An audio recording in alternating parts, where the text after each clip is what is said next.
myself because my wife said I looked lousy in a tent, but I really, my heart was with them, and I'm very proud of them. I'm very glad that they do what they do. Today is a very special regiment to me. It's one of the proudest moments in my life that come as a result of that creation. I would say that I was the headstone on the son of Jones's grave. Unfortunately, the guy broke. Also, we were in support of the saving his house. Many of you know history of Wheaton. It's not on the original location. But it is a beautiful building. Now the offices of a law firm, and it stands at the corner of Rebirth and Illinois Streets. And if you want to take a look at it, it's his home when he was in better circumstances. And we'll hear more about Marcellus in a little while. By the way, as I said, he's buried here in the Wheaton Cemetery in the family plot. If any of you want to visit his grave, it is directly across from the office of the cemetery. You stand on the porch of the office of the cemetery, you're looking right at his grave. In his family memoir, John Stuart Bryan recalls his grandfather being asked if it wasn't true that all the Yankees were cowards. The elder Mr. Bryan, who had been a member of Mosby's famed partisan Rangers, quietly responded, quote, "Son, no one who ever fought against the 8th Illinois Cavalry would have such an imbecilic idea as that," close quote. If it is true that the highest respect one can earn is that of an adversary, the veterans of the 8th Illinois would certainly have been proud to know that Mr. Bryan's opinion was shared by others within the ranks of the Rangers. James J. Williamson and John H. Alexander, each of whom wrote valued histories of their service in Mosby's command, voiced similar thoughts. Williamson declared that, quote, "The 8th Illinois was undoubtedly at the time, August 1864, the best cavalry regiment in the Army of the Potomac," close quote. While Alexander stated simply that the men from Illinois were, quote, "by considerable odds, the best fighters we ever tackled," close quote. Mosby himself confirmed the feelings of his former comrades when he wrote in his memoirs that the 8th was regarded as the finest regiment in the Federal Army. Whether any unit was, in fact, better than those who fought beside it is the type of subject of debate for which there can be no absolute conclusion. Yet such high praise from such formidable foes must surely indicate that the 8th Illinois Cavalry is entitled to a special niche in the roll call of fighting units of the Civil War. That the regiment achieved this distinction is all the more remarkable when one realizes that its members were not exactly born to the saddle. In truth, if they were in 1861 even vaguely familiar with a horse, it was certainly more the result of walking behind it with a plow rather than sitting on top of it. Like so many other units from the growing American Midwest, the 8th filled its ranks with the farm boys from the Illinois Prairie and the workers from the industrial and commercial enterprises of the new metropolis, Chicago. To help form them into a cohesive unit, the regiment was blessed with a cadre of officers, many of whom went on to achieve celebrity in either their military or professional lives. First and foremost, of course, was the friend of Lincoln, John Farnsworth, an ardent Republican and abolitionist. He had served 2 terms in Congress, but had not been reelected in 1860. Mainly responsible for raising the 8th in 1861, Farnsworth became its first colonel and was promoted to brigadier general in 1862. However, as a result of the latter year's election, he was returned to Congress and so resigned his commission and left the Army in March 1863. When the Civil War broke out, William Gamble, a veteran of the United States Army, was employed as an engineer in the sewer department of the city of Chicago. Because of his military experience, Farnsworth had him appointed lieutenant colonel of the 8th and put him in charge of training the regiment, a task he performed brilliantly. Promoted to colonel, Gamble was in brigade command at Gettysburg and later was in charge of the cavalry depot at Eastboro, Maryland. Among the other regimental officers was George Forsyth, who served as Philip Sheridan's military secretary during and after the Civil War. Forsyth was the aide who accompanied Sheridan on his famous ride to the Battle of Cedar Creek. After returning to line duty, Forsyth became known as, quote, the hero of Beecher Island, close quote, for his actions during an Indian War battle. Elon Farnsworth, John's nephew, was promoted from captain to brigadier general 5 days before Gettysburg, and then was killed in that battle as a result of a charge ordered by the idiotic Judson Kilpatrick. Major David Clendenin led Lew Wallace's cavalry at the Battle of Monocacy, and then served as the youngest member of the Lincoln Assassination Trial Board. John Beveridge commanded the 8th at Gettysburg and later served as governor of Illinois. William Medill was the brother of the founder and editor of the Chicago Tribune. Also an employee of the paper, William led 20 of his co-workers to enroll in the regiment. Unfortunately, William was killed leading a charge during the pursuit of the Confederates after Gettysburg. And then there was the Mad Major, John Wheaton, whose exploits against Mosby in 1864 inspired poetry written by Herman Melville. However, we can certainly not assume, despite that impressive list, that all the officers of the 8th Illinois Cavalry were angels. For example, there was Lieutenant Samuel Spencer Carr, who was cashiered from the Army as a result of 2 separate charges. First, he had accepted his pay for the same period twice. And second, he had been found in a Washington brothel wearing civilian clothes.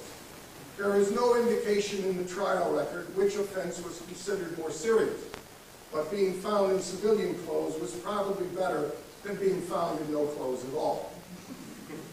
Under the leadership of these and its other officers, the 8th Illinois Cavalry established a reputation that brought them praise and admiration from the highest levels. For example, when General Edwin B. Sumner ordered a New York lieutenant to go out on a reconnaissance, the young officer asked how far he should go. Sumner replied, quote, "Go as far as you dare, but then you will learn the 8th Illinois are miles ahead of you, stealing horses," close quote. Following the trails traveled by the 8th Illinois, examining their battles and scouts, their successes and even a few failures, would without a doubt be an exciting experience.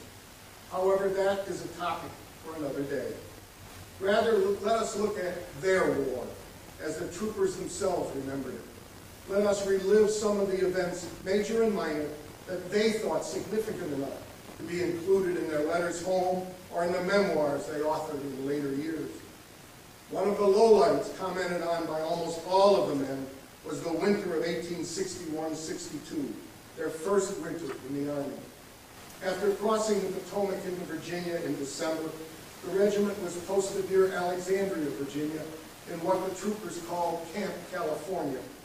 It was here that the 8th met their first real enemy during the first few months of 1862, and it was not the Confederate soldier. It was disease, plain and simple, sickness of all types, and it wiped out almost 25% of the regiment without a shot being fired. As Dr. Vanderhaar, the regimental surgeon, described it, quote, "Camp California and our first winter of suffering in it will never be forgotten by the veterans of the 8th. When we first took possession, the weather was dry and fair, but no sooner did the rain begin than when we were in a perfect quagmire. Literally, there seemed to be no bottom to the mud, and it held the water like a sponge. The horses were taken from their lines in camp and picketed over the surrounding hills, but they could not stand an hour in a place without making a deep mud hole. From the time the weather began to be more unsettled and stormy, our camp was becoming more muddy and unhealthy, and the sick list kept increasing. We were obliged to detail dispensing clerks and put the hospital stewards and assistant surgeons on duty constantly, visiting the sick in quarters. Surgeon Crawford and I were unable to visit all the patients in a day, and with the aid of the stewards, it was frequently before midnight before we finished making the rounds of the camp. During the month of January, more than 500 were on the sick list. The diseases were mostly what is termed typho-malarial fever, while a large number of cases were genuine typhoid fever. Many of the patients were so delirious that it required considerable force and constant watching to prevent their rushing out in the rain and injuring themselves." Close quote. Dr. Hart and others continued to bring the conditions at Camp California to the attention of the proper authorities. Finally, the regiment was allowed to relocate into Alexandria itself, and the various companies were quartered in vacant homes and other buildings. Health improved. While in Alexandria, an incident occurred which not only attracted the attention of the entire regiment, but of the local and national press as well. Frederick Harder, bugler of Company D, describes the background. Quote, "A copperhead, one Pastor Stewart, preached inflammatory sermons in the Episcopal Church every third evening. Worse, he omitted the prayers his church prescribed for the President and Congress. Stewart not only skipped the prayer, he went further. He said his bishop in Richmond had directed him to start praying publicly for Jefferson Davis and the Army, Navy, and Congress of the South. Saying he dare not risk it openly here, Stewart asked the congregation to join him in silent prayer for them," close quote. Dr. Hard relates what happened as a result of this pastor's action.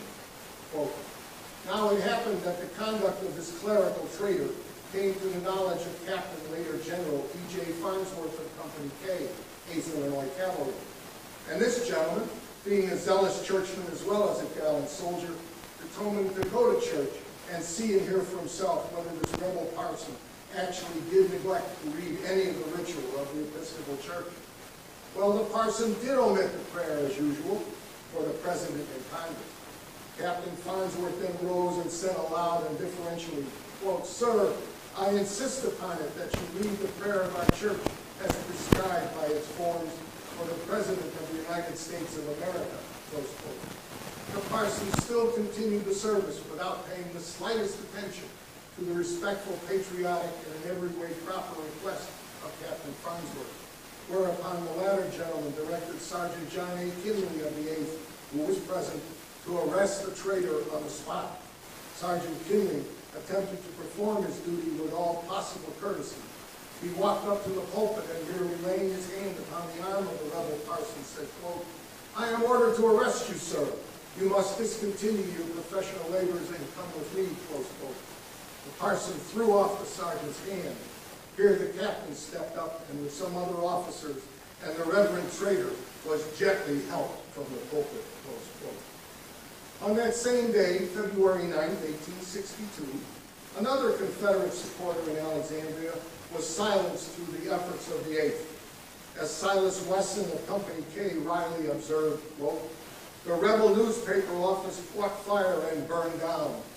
The boys did not take any part in trying to stop it," close quote. As the fighting began in earnest, the troopers of the 8th began to form opinions of the high command. This practice continued throughout the war.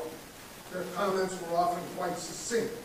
For example, Hiram Weld of Company K described George Stoneman as a, quote, "very strict disciplinarian and with not much manhood, or else it is covered up with his official importance," close quote. Silas Wesson agreed that Stoneman was a fool, described Colonel Luigi Di Cesnola as a no-good jabbering Italian, and called Lieutenant Colonel Gamble a perfect tyrant who seemed to delight in punishing the men for any minor fault. On a positive note, Wesson called Colonel Farnsworth the best colonel in the service and praised General Sumner as a good leader, but went on to mention how the general's aide had to lift him into the saddle every day. Major William Medill's remarks were especially bitter. He saved his sharpest tongue for General McClellan. According to the Major, the Peninsula Campaign was one of the worst campaigns known to history, and that every one of Little Mac's movements had been a blunder. In a subsequent letter, Medill said McClellan was incompetent and that his advisors were traitors. However, not all of the Major's comments were unfavorable. He lauded Joe Hooker for reorganizing the Army and breathing new life into it.